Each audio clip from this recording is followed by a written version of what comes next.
So I'm Anthony from Gamers Network, and this is... I'm Matt Hullum from Rooster Teeth. Cool. And how does RTX met your expectations, like this year or in general as well? Man, RTX has pretty much blown away our expectations. Yeah. The first year was really just a fan community event. We weren't trying to have massive numbers of people come out. Mm-hmm. We accidentally oversold tickets for that. Within like the first 3 minutes we had them online, we sold twice as many as we would expected to. Yeah. And it's just been growing exponentially since then. The second year was 4,000 to 5,000, and this year we're 10,000. So it's been amazing. It's definitely been. I went last year, and it was pretty awesome last year. But they're definitely a lot bigger and a lot more stuff going on this year. Yeah. So, do you guys plan on obviously want to keep growing, but do you guys see taking up the whole entire convention next year? I think we'll definitely get to that point. I don't know if we'll do it next year. We want to have controlled, managed growth. Well, yeah. Because the most important thing for us is to make sure that everybody who comes to the event, to RTX, has a good experience. Yeah. We want people to make sure that they've got plenty of content. I've got. Hey, we're recording. So we just want to make sure that everybody who comes to the event hey, we're recording. Recording.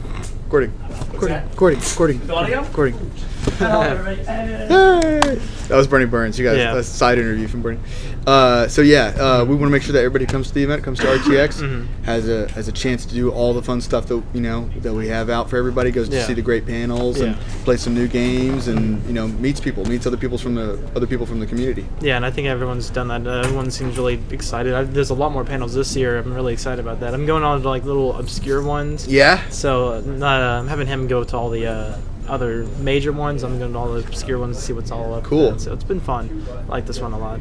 And where do you guys hope that RTX goes? Just say in the next 5 years. What do you want to have happen in the next 5 years? Gosh, in the next 5 years, well, again, I think it's about managing growth. But we'd love for it to be big enough to be a hub for gaming and the online video internet community. People who want a place to come and celebrate those two things. That's what we're all about. Yeah. So bring as many people as we possibly can accommodate, but at the same time we don't want to lose that community feeling, because it's really for us about being able to connect with the community, being able to meet people from roosterteeth.com and our other sites, and make personal connections. So those two things are a little tough to balance, but I think if we have more content, and as Rooster Teeth has been growing, and we have more staff and more shows, there's a little something for everybody. Mm-hmm. Great. And how just about yourself during a day as Matt Hullum in the RT rooms and stuff? How does your day go in the office? My days are pretty random. A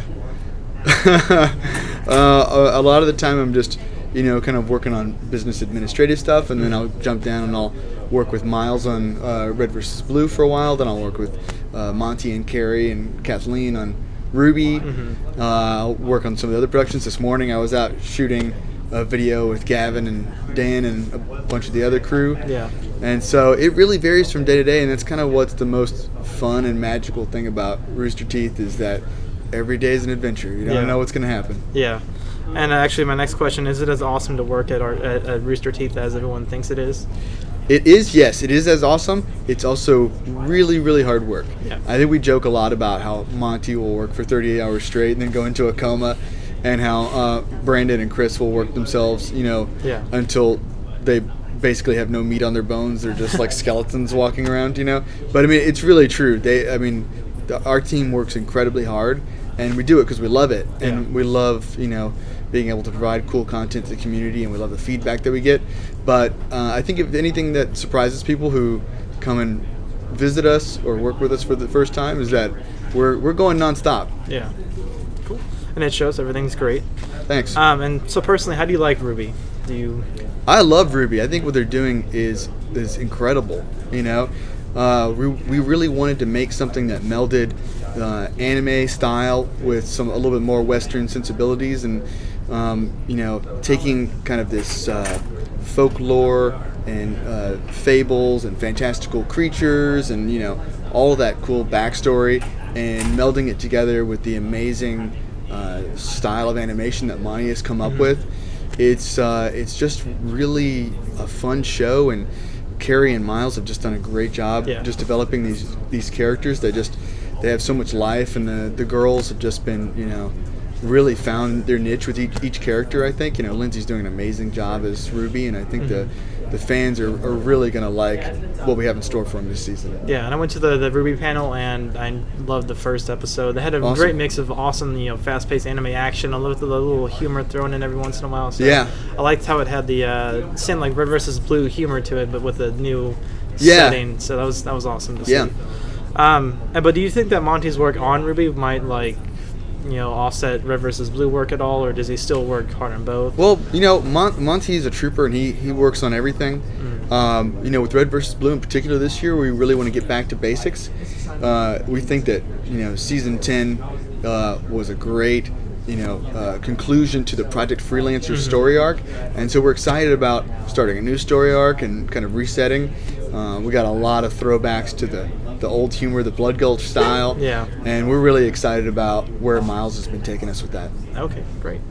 And do you think that you'll continue on doing like the voices for Red vs. Blue as Sarge and stuff, or do you think there'll ever be an end where you're gonna have to just do purely, administrative stuff, and you have to like? I hope not. Okay. Yeah, I hope I'll get to keep doing Sarge and get to keep doing Doc. I think Miles could actually replace everybody in the cast. He's so good at doing all the voices. So if there was ever some tragedy and I got hit by a truck or something, don't worry, Sarge could keep going on. But I love doing the voices. We all love doing that stuff. I mean, that's why we got in it in the first place. Is we wanted to create and have fun and make cool videos. And the fact that we're able to still do it after 11 years is just that's the cherry on top. Awesome. Well, I hope you guys, hope everything still stays good with all you guys and keep doing all the great work. That's all that I have for you right now. Is there anything else you want to add about Red vs. Blue or Rooster Teeth in general? Well, Ruby's going to be premiering on roosterteeth.com on July 18th. And Red vs. Blue Season 11 episodes are airing now. We're really excited about both. And we got a lot of other really awesome surprises in store for this year. So keep watching. Yeah, sure will. All right, thank you. Thanks a lot. And Anthony and Matt. Thanks.